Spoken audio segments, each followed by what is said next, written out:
Hoje é dia 18, quarta-feira. Quarta-feira que vem é Natal. Está chegando essa data tão especial.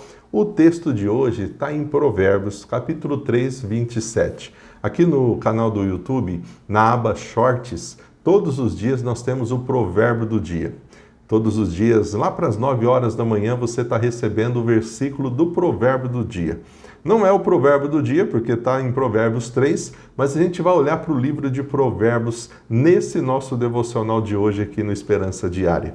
Diz assim a palavra de Deus: quanto lhe for possível, não deixe de fazer o bem a quem precisa. Numa outra versão talvez está assim: não deixes de fazer o bem a quem merece, tendo a tua mão o poder de fazê-lo.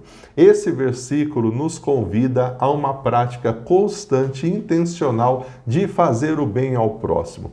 Uma coisa que eu fico observando nesse período, nessa época do ano, e fico orando, Senhor, que isso possa ser em todos os meses do ano, não só em dezembro, é de fato essa generosidade, essa compaixão de doar, de estar mais próximo, de olhar ao próximo.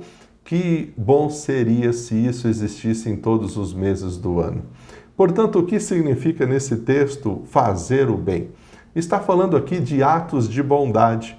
Pode ser desde um simples gesto de gentileza até ações mais significativas, como ajudar alguém numa necessidade, doar para uma causa justa ou oferecer palavras de conforto. São atos de bondade. Quais são os atos de bondade que você pode praticar todos os meses do ano e não só agora em dezembro? Aqui nesse texto também está falando de compartilhar recursos.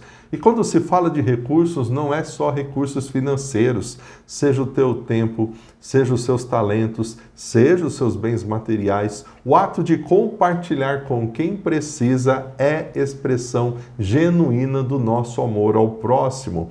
Isso envolve o servir aos outros. Muitas vezes nós somos tentados a somente sermos servidos, mas nós somos chamados nesse texto de Provérbios a servir aos outros, a colocar as necessidades dos outros acima das nossas necessidades.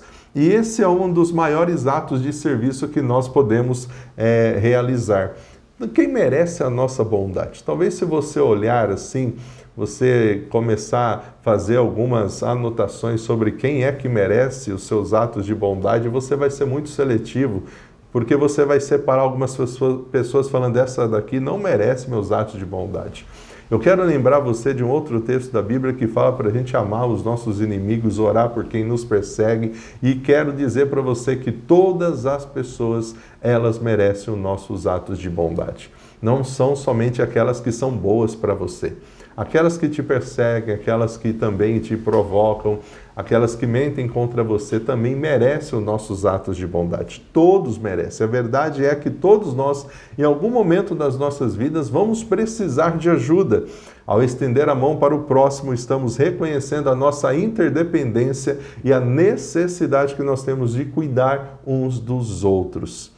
Todos aqueles que estão ao nosso redor, começando pelas pessoas mais próximas, família, amigos, colega do trabalho, nós não vamos nos limitar somente a esse círculo. Temos oportunidade de fazer o bem em todos os lugares para todas as pessoas. E por que a gente tem que fazer o bem, pastor? Só porque está aqui em Apocalipse capítulo 3, 27? Não, porque é um mandamento de Deus. A Bíblia nos chama repetidamente, em vários textos, a amar o próximo como nós amamos a nós mesmos. Então, amar o próximo é uma expressão de amor. E quando a gente faz isso, isso traz felicidade.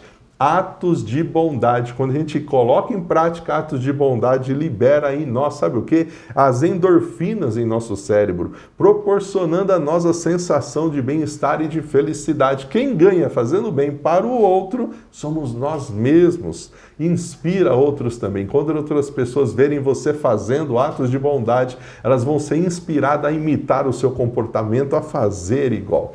E isso faz com que a gente faça da nossa cidade, do nosso bairro, da nossa igreja, do lugar onde nós moramos e convivemos, um lugar melhor. Além de estarmos com essas nossas atitudes de bondade, com esses atos de bondade, mostrando às pessoas a luz de Cristo que há em nós. Que Deus te abençoe e que você seja, então, alguém que nesse período e depois, em todos os meses de 2025, pratique atos de bondade. Deus te abençoe.